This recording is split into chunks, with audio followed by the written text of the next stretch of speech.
नमस्कार, news times के इस बुलेटिन में आप सभी का स्वागत है। आपके साथ मैं तृप्ति विश्वकर्मा। आइए खबरों का सिलसिला आप शुरू करते हैं। सरकारी विभाग दिन रात विकास कार्य करने में जुटे रहते हैं, लेकिन विकास के नाम पर आम आदमी के लिए किस तरह से परेशानी खड़ी करते हैं, उसकी एक तस्वीर हम आपको दिखाना चाहते हैं। विकास के इस मॉडल को देखने के बाद अपनी प्रतिक्रिया जरूर दीजिएगा। यह तस्वीर चाईबासा शहर के गांधी टोला में मुख्य मार्ग में बने नाले की है। नाले से पेयजल एवं स्वच्छता विभाग की पाइपलाइन कुछ इस तरह से होकर गुजरी है कि नाला अवरुद्ध हो गया है। आपको लगता होगा कि इससे क्या फर्क पड़ता है, लेकिन कुछ ही दिन पहले चाईबासा में बारिश के कारण आई बाढ़ के दृश्य को याद कीजिए, जब शहर के कई इलाके जलमग्न हो गए थे। उस दौरान गांधी टोला मुख्य मार्ग भी पूरी तरह डूब गया था। इतना ही नहीं, जब भी थोड़ी ज़्यादा बारिश होती है इस सड़क की यही हालत होती है और इसके पीछे मुख्य कारण इस नाले का जाम होना बताया जाता है। पेयजल एवं स्वच्छता विभाग का पाइपलाइन इस नाले से 2 जगह से होकर गुजरता है और पूरे नाले को जाम कर देता है। ऐसे में बारिश का पानी जब ज़्यादा होता है तो नाले से नहीं निकल पाता है और नतीजा यह होता है कि पूरी सड़क पानी से लबालब भर जाती है। इतनी बड़ी गलती कैसे हुई? क्या नगर परिषद और पेयजल एवं स्वच्छता विभाग के बीच आपसी तालमेल नहीं है? दोनों योजनाओं का काम जब हो रहा था तो क्या किसी ने इस ओर ध्यान ही नहीं दिया? परेशान होकर इस मोहल्ले के लोगों ने आज नगर परिषद के कार्यकारी अध्यक्ष डोमा मिंज को बुलाया और वस्तुस्थिति से अवगत कराया।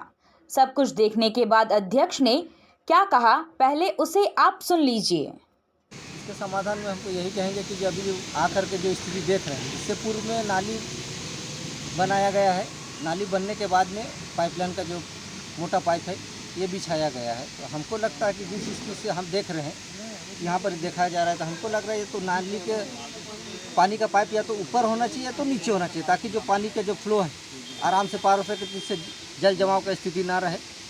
अब लेकिन यहाँ देखा जा रहा है कि इसके कारण जो है ना पानी जम जा रहा है। ऐसा क्यों हो पाया? क्या कम्युनिकेशन की कमी थी, कोऑर्डिनेशन की कमी थी? ऐसा कैसे हो गया कि नाली बनी और उसके ऊपर से पाइप घुसा दिया गया और पूरी नाली का मुंह बंद हो गया? हाँ, नहीं तो इसमें तो क्या है कि जो भी संवेदक नाली का काम किया उसको जो पाइप ले जाने के भर तक जो उनको जो है ना संवेदक से छुड़वाया गया था कि ताकि पाइप ले जाने के लिए, ये लगता है नाली निर्माण होने के बाद ही पाइप का काम किया गया है।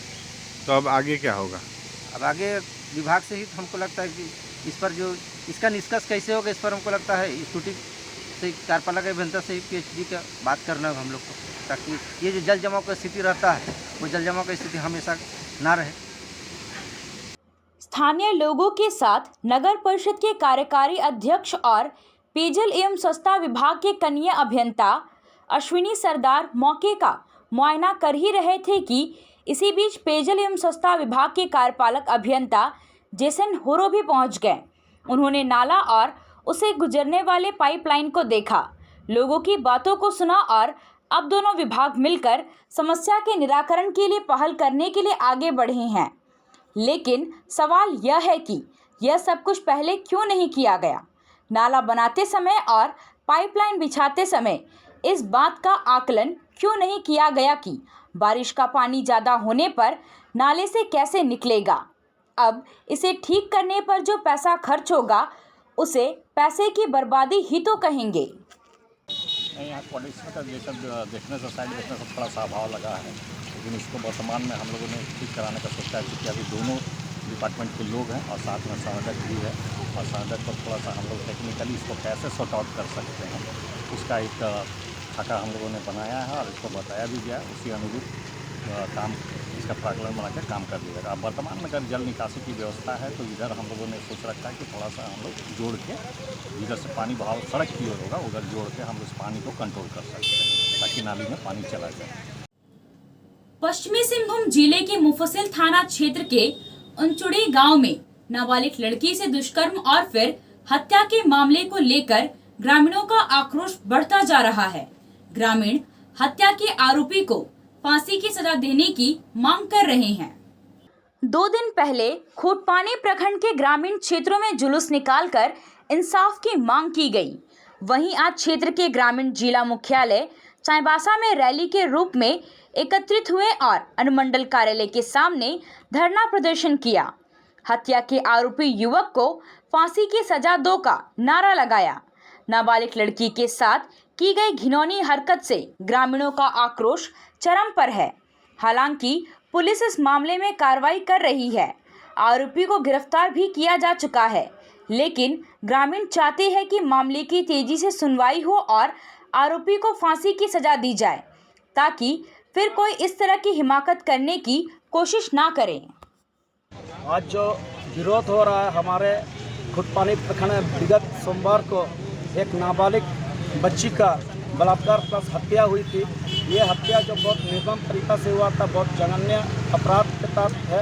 इस विरोध को लेकर के हम लोग पुराना डीसी ऑफिस कार्यालय में 1 दिवसीय धरना दिए हैं। इसके लिए उस बच्ची को हम लोग न्याय के लिए और प्लस उस बच्ची को न्याय मिलना चाहिए और हत्यारा को फांसी होना चाहिए और परिवार को मुआवजा के तौर से हम लोग सरकार को संदेश देना चाहते हैं और कोल्हान के जितना भी जनप्रतिनिधि लोग हैं उनसे भी अपील करते हैं कि परिवार को मदद करें। अभी तक पुलिस की कार्रवाई कहाँ तक पहुँची है? पुलिस की कार्रवाई अभी तक हो गई। उसी दिन जो हत्या की थी उसे गिरफ्तार कर चुका है और वह कबूल भी कर चुके हैं। समाज को क्या संदेश देना चाहते हैं आप लोग? समाज को हम संदेश देना चाहते हैं, आज का जो हम लोग धरना प्रदर्शन किए हैं कि आइंदा इस तरह से ऐसे घटना ना हो। ये हमारे समाज के लिए बहुत ही दुखदायी घटना है। ऐसे हम नम्र निवेदन करते हैं कि हमारे समाज, हमारे कोल्हान एक स्वच्छ जिला है, इस तरह से घटना ना हो। आने वाला बेटी, हमारा आने वाला बहन के ऊपर इस तरह से अत्याचार ना हो। नाबालिग लड़कियों के साथ बढ़ रही आपराधिक घटनाओं से कानून व्यवस्था और सामाजिक व्यवस्था दोनों ही सवालों के घेरे में है। सारी कानूनी प्रक्रिया होने के बाद भी ना तो अपराध में कमी आ रही है और न ही अपराध करने वालों के मन में कानून का डर है। जिस गांव और समाज में इस तरह की आपराधिक मानसिकता के लोग रहते हैं, उन्हें भी समाज का डर नहीं है। संभवतः इसलिए ऐसा कुकृत्य करने वालों का मनोबल बढ़ता है। धरने पर बैठी कुछ लड़कियों से हमने बात की, सुनिए उनका क्या कहना है। कहीं पे भी नहीं होना चाहिए, क्योंकि ये बहुत बड़ी, मतलब क्या बोलेंगे, बहुत बड़ी ये हुआ है। ऐसे हत्यारों को फांसी देना चाहिए। यही नहीं, कहीं पूरे देश में ऐसा कुछ भी अत्याचार नहीं होना चाहिए। नाबालिगों के ऊपर में ऐसा नहीं होना चाहिए। न्याय चाहते हैं, ऐसा कहीं भी नहीं होना चाहिए। समाज में यही कहना चाहूँगा कि ऐसा कोई भी औरत को कोई गंदा नज़र से नहीं देखना चाहिए। हर किसी को अपना बहन, अपना माँ बाप, हर तरह के से देखना चाहिए। किसी को भी कुछ भी ये नज़र से नहीं देखना चाहिए। बहन है तो बहन है, माँ है तो माँ है। अपनी मांगों को लेकर आंदोलन कर रहे आत्मा के कर्मचारी आज दूसरे दिन कलम बंद हड़ताल पर रहे। सभी प्रखंडों के तकनीकी प्रबंधक, सहायक तकनीकी प्रबंधक, लेखापाल, लिपिक, कंप्यूटर ऑपरेटर, चपरासी और नाइट गार्ड ने शांतिपूर्ण तरीके से कार्य का बहिष्कार किया। आत्मा कर्मियों ने कहा कि कृषि विभाग और उससे संबंधित विभागों में बड़ी संख्या में पद रिक्त हैं, फिर भी सरकार अपनी उदासीनता का परिचय देते हुए अभी तक समायोजन को लेकर कोई कदम नहीं उठा रही है। अध्यक्ष पंकज हाईबुरु ने कहा कि आत्मा कार्मिक संघ की ओर से कई बार सरकार को अवगत कराया जा चुका है। पिछले 11 सालों से लगातार केंद्र एवं राज्य सरकार के सभी महत्वपूर्ण और महत्वाकांक्षी योजनाओं को धरातल पर उतारने का कार्य आत्मा के कर्मचारी कर रहे हैं। सरकार की ओर से कोई सकारात्मक पहल नहीं की जाती है तो 7 सितंबर से अनिश्चितकालीन हड़ताल किया जाएगा। इस मौके पर संघ के सचिव शैलेश कुमार सिंकू, कोषाध्यक्ष आनंद कुमार तामसोई सहित अन्य कर्मी मौजूद रहे। जा रहा है जो कि आत्मा कर्मी का एक ही मांग है, एक सूत्री मांग। वो जो मांग है, कृषि विभाग में विभिन्न पद खाली पड़ा हुआ जो कि बहुत साल से वैकेंसी नहीं आई है। तो हम लोग उस विभाग में इतना साल से हम लोग काम कर रहे हैं, 10-11 साल से हम लोग काम कर रहे हैं। तो हम लोग का मांग है कि उसमें समायोजन हो। जैसे कृषि विभाग में जो खाली पद हैं, प्रखंड कृषि पदाधिकारी एवं समकक्ष, सहायक अनुसंधान पदाधिकारी एवं समकक्ष, सांख्यिकी सहायक एवं समकक्ष, जन सेवक, पौधा संरक्षण, सांख्यिकी संगणक, अनुमंडल कृषि पदाधिकारी, अनुमंडल उद्यान पदाधिकारी, उद्यान निरीक्षक, लिपिक आदि कृषि विभाग में बहुत सारी पद रिक्त पड़ा हुआ है। हम लोग ने इसको लेके झारखंड आत्मा कार्मिक संघ ने मुख्यमंत्री महोदय को कई बार अवगत कराए हैं, सचिव महोदय को बहुत बार अवगत कराए हैं कि हम लोग का समायोजन हो, लेकिन सरकार ने अपना हमेशा उदासीनता का परिचय दिया है। आया आया नीलम शू में स्कूल का पोशाक, लड़का लड़की छोटा बड़ा मिलेगा हर नाम। नीलम शू, जी हाँ, नीलम शू का वादा, दाम कम मजबूती ज्यादा। नीलम शू, राजाबाड़ी गली, सदर बाजार, चाईबासा। आया आया नीलम शू में स्कूल का पोशाक, लड़का लड़की छोटा बड़ा मिलेगा हर नाम। नीलम शू लेकर आया है सभी स्कूलों का स्कूल ड्रेस। डीएवी स्कूल, संत जेवियर स्कूल, जिला स्कूल, एसपीजी मिशन, संत विवेका, रुंगटा, स्कॉट स्कूल इत्यादि के school dress, school bag, school जूते, मोजे, स्कूल बेल्ट, टिफिन बॉक्स इत्यादि उत्तम क्वालिटी के किफायती दामों में उपलब्ध है। तो अवश्य पधारें नीलम शू, राजाबाड़ी गली, सदर बाजार, चाईबासा। जी हाँ, नीलम शू का वादा, दाम कम मजबूती ज्यादा। आया आया नीलम शू में स्कूल का पोशाक, लड़का लड़की छोटा बड़ा मिलेगा हर नाम।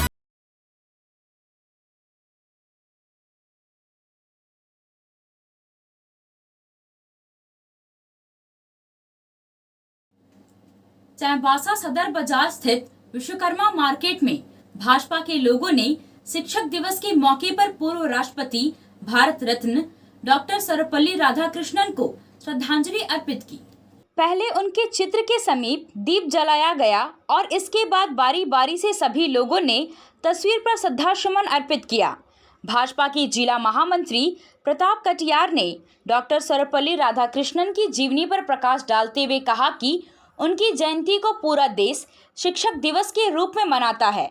विद्यालयों और कॉलेजों में छात्र छात्राएं अपने शिक्षकों को आदर पूर्वक सम्मान देते हुए शुभकामनाएं देते हैं और आशीर्वाद प्राप्त करते हैं। उन्होंने कहा कि हमें उनके जीवन से सीख लेते हुए समाज के सर्वांगीण विकास में अपने कर्तव्य का पालन करते रहना होगा, तभी देश आगे बढ़ेगा और विश्व गुरु बनेगा। पश्चिमी सिंहभूम जिला समाहरणालय में डिजिटल झारखंड सप्ताह कार्यक्रम का उपायुक्त अनन्य मित्तल ने शुभारंभ किया। डिजिटल झारखंड सप्ताह के शुभारंभ के मौके पर सप्ताह के प्रत्येक दिन दी जाने वाली सेवाओं की जानकारी दी गई। उपायुक्त ने जिले में आम लोगों के लिए CSC SPV के द्वारा संचालित प्रज्ञा केंद्रों में नियत शुल्क लेकर संपादित ऑनलाइन सेवाओं की जानकारी ली। बैठक में कहा गया कि प्रज्ञा केंद्रों के द्वारा दी जाने वाली सेवाओं को आम लोगों तक पहुंचाने के लिए डिजिटल इंडिया सप्ताह का आयोजन 5 सितंबर से 11 सितंबर तक किया जा रहा है, जिसमें 5 सितंबर को झारखंड सेवा प्रमाण पत्र, PM किसान, आधार सेवाएं, झारखंड राज्य फसल राहत योजना, आयुष्मान भारत कार्ड, ई-श्रम कार्ड। 6 सितंबर को PM किसान, JKRMY, JKRF, RY, nano urea, FPO, Agromet, CSC। 7 सितंबर को वित्तीय समावेशन सेवाएं। 8 सितंबर को PMG दिशा की सेवाएं नागरिकों तक पहुंचाया जाएगा। इसी तरह 9 सितंबर को टेली सेवाएं, 10 सितंबर को बिल भुगतान और टूर एंड ट्रेवल्स और 11 सितंबर को ग्रामीण ई-स्टोर की सेवाएं प्रदान की जाएगी। पश्चिमी सिंहभूम जिला रेड क्रॉस सोसाइटी की बैठक उपायुक्त अनन्य मित्तल की अध्यक्षता में समाहरणालय सभागार में हुई। बैठक में रेड क्रॉस सोसाइटी के द्वारा संचालित अभियानों और कोरोना महामारी के दौरान चलाए गए कार्यक्रमों के बारे में जानकारी ली गई। बैठक में रेड क्रॉस सोसाइटी के सदस्यों का संख्या 659 को बढ़ाने पर चर्चा किया गया।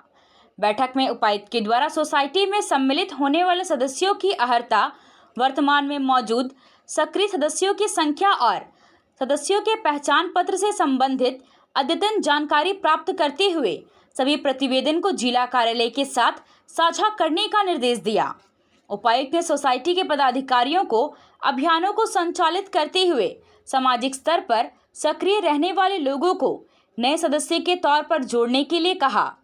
बैठक में स्थापना उप समाहर्ता कुमार हर्ष, रेड क्रॉस सोसाइटी के अध्यक्ष किशोर प्रसाद, राजेश अग्रवाल और सुब्रतो सिन्हा मौजूद थे।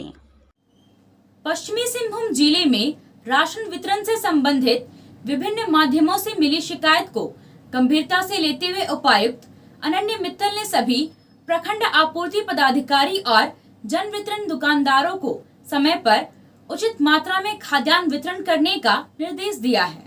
उपायुक्त ने कहा कि खाद्यान्न वितरण में किसी स्तर से अनियमितता पाए जाने पर संबंधित पदाधिकारी और पीडीएस दुकानदारों के खिलाफ सख्त से सख्त कार्रवाई की जाएगी।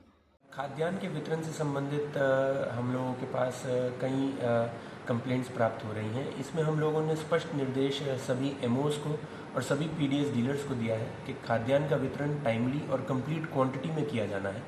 इस संबंध में अगर कोई भी पीडीएस डीलर या कोई भी अधिकारी के स्थान पर चूक होती है तो उस पर कड़ी से कड़ी कार्रवाई की जाएगी। आगे आने वाले समय में हम लोग खाद्यान्न के वितरण के लिए खाद्यान्न वितरण दिवस का भी आयोजन करेंगे, जिसमें अन्य लोगों को भी हम लोग दुकानों के साथ टैग कर उनकी मौजूदगी में ही हम लोग राशन वितरण करवाएंगे।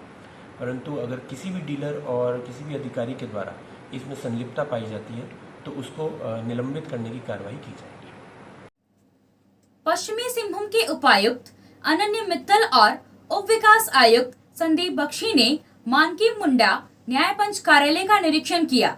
इस दौरान दीवानी वादों के पंच कार्रवाई और कार्यालय द्वारा किए जा रहे कार्यों की जानकारी ली।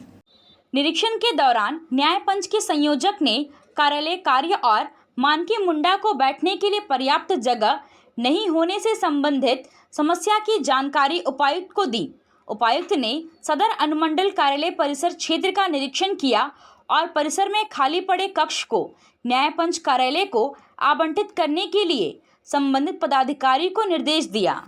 मानकी मुंडा संघ के द्वारा जो न्याय पंच चलाया जाता है उसमें हम लोगों को ये बार जानकारी प्राप्त हो रही थी, संघ के द्वारा भी उपलब्ध कराया जा रहा था कि उनके पास बैठने की पर्याप्त व्यवस्था नहीं है और पूर्ण उनके पास जगह उपलब्ध नहीं है। उसी संबंध में हम लोगों ने यहाँ पर निरीक्षण किया और एरिया में ही हमारे यहाँ पर जो भी रूम्स खाली पड़े हैं जिसमें किसी भी तरीके से वो ऑक्यूपाइड हैं बट वो इस्तेमाल में नहीं लिए जा रहे हैं, उनको चेक करते हुए वहाँ पर हम लोगों ने व्यवस्था उपलब्ध करवाने का निर्णय लिया। सरकारी और गैर सरकारी शिक्षण संस्थाओं में आज शिक्षक दिवस मनाया गया। इस मौके पर भारत रत्न डॉक्टर सर्वपल्ली राधाकृष्णन को श्रद्धांजलि अर्पित की गई। विद्यार्थियों द्वारा कई तरह के कार्यक्रम आयोजित किया गया। एसपीजी मिशन बालक मध्य विद्यालय में शिक्षक दिवस कार्यक्रम का आयोजन किया गया। इस मौके पर रेवरेंड एन नाग ने बच्चों को शिक्षा पर ध्यान देने के लिए कई टिप्स दिए। सचिव सलिल बीआर पोर ने डॉक्टर सर्वपल्ली राधाकृष्णन की जीवनी पर प्रकाश डाला। विद्यालय के प्रधान अध्यापक राजकिशोर साहू ने शिक्षक दिवस की महत्ता पर प्रकाश डाला। वहीं नीलम सिन्हा ने छात्रों एवं शिक्षकों के कर्तव्य का बोध कराया। बच्चों द्वारा सांस्कृतिक कार्यक्रम प्रस्तुत किए गए। इधर कांग्रेस भवन में भी डॉक्टर राधाकृष्णन की जयंती और मदर टेरेसा की पुण्यतिथि मनाई गई। कांग्रेस के लोगों ने सभी शिक्षकों को शुभकामनाएं दी। आज के लिए बस इतना ही। कुछ और खबरों के साथ हम फिर हाजिर होंगे। तब तक न्यूज़ टाइम्स की पूरी टीम को दीजिए इजाजत। नमस्कार।